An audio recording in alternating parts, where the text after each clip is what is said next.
तीसरी बात, जब भी आप इतिहास पढ़ते हैं तो इतिहास में दो चीजें होती हैं, बहुत तरीके से होती है।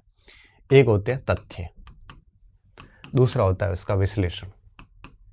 ठीक है, अब देखिए, अगर आप केवल तथ्य तथ्य पढ़ेंगे तो आप इतिहास को कभी जी नहीं पाएंगे।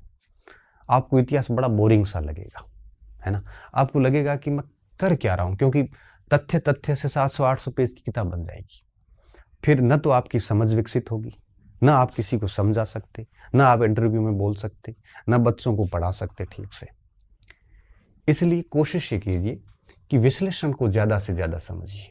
जैसे अशोक का धम्म, अब किंचुचा धम्म में धम्म का निषेधात्मक पक्ष क्या था, करने की क्या बातें बताई गई थी, धम्म था क्या, ये सारी चीजें हैं विश्लेषण की। तथ्य क्या है?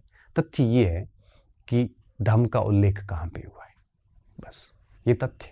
और धम्म के बारे में 2-4 विद्वानों के कथन क्या है, ये तथ्य है। इसलिए कहता हूं कि विश्लेषण अधिक करिए और विश्लेषण के साथ में तथ्य को पकड़ लीजिए, तो अपने आप ही आपको तथ्य भी पकड़ में आ जाएगा और विश्लेषण भी पकड़ में आ जाता है। ठीक है ना।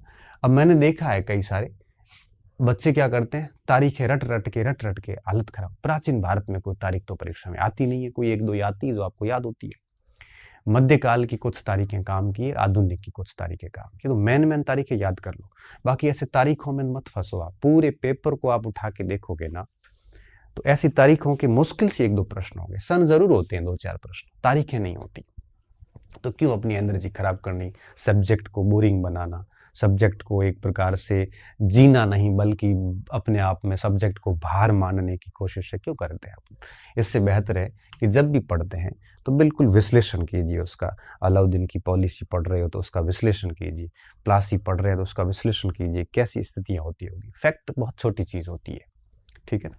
तो ये काम कीजिए, तो तथ्यों की बजाय इस पे ज्यादा जोर दीजिए और विश्लेषण से तथ्यों को पकड़ने की कोशिश कीजिए। अपने आप उसमें मेन तथ्य आ जाते हैं, ये प्रयास कीजिए।